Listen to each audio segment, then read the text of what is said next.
কই কই তুমি? রিফাত, বলো।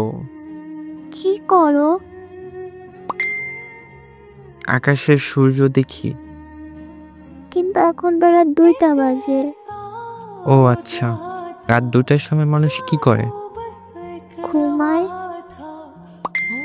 এত রাতে SMS কেন দিছো? ওই রিফাত, আমাকে বাঁচাও। কি হয়েছে এত রাতে? আমার ঘুম আসতেছে না। কেন? তুমি তো জানো আমি প্রতিদিন রাতে হরর মুভি দেখি। তো কি হয়েছে এখন? আজকে আমি হরর মুভি দেখে ঘুমাইছি, ঘরের স্বপ্নে ভূত দেখছি। এত বাজে দেখতে ওরা, আমার অনেক ভয় করতেছে। আরে কিচ্ছু হবে না, আমি আছি তো। কিন্তু তুমি তো অনেক দূরে। জানো, মনে হচ্ছে ওরা আমার রুমে আছে, আমাকে দেখতেছে। কিছু করো জান, আমি মরে যাব। আচ্ছা শোনো, রুমে লাইট জ্বালাও।